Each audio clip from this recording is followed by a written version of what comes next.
A 2-year-old girl in the United Kingdom has an extremely rare genetic disorder that's said to be a form of the so-called Benjamin Button disease.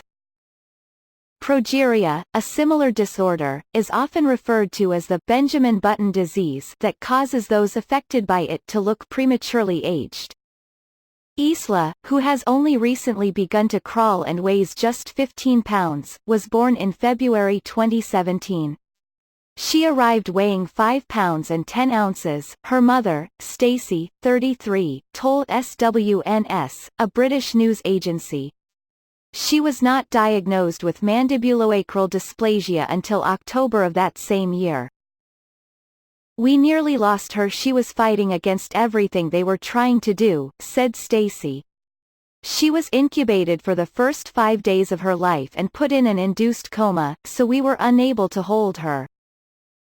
Just 6 days after bringing Isla home, Stacey said she and her husband Kyle, 36, were forced to call emergency officials when Isla began to choke. "We had to ring an ambulance after 6 days because she started choking, spluttering and turning blue when we were bottle feeding her. One of us would do CPR while the other held the phone. It was awful for our daughter Paige to see," she said of the couple's other child, who is 7.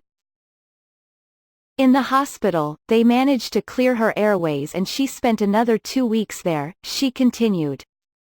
Months later, the family finally received their daughter's diagnosis.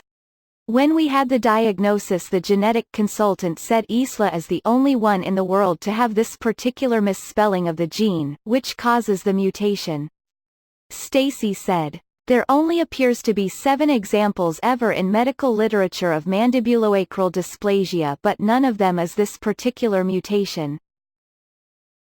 The condition has caused various health-related problems for the young girl, who can only say a few words and primarily uses Macatone Sign Language to communicate with her family.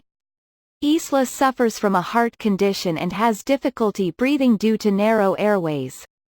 Isla now has a tube, known as a tracheotomy, in her throat to assist with her breathing. She cannot eat on her own, so she also has a gastrostomy in her stomach where she is fed high-calorie milk and some solid food, as per SWNS.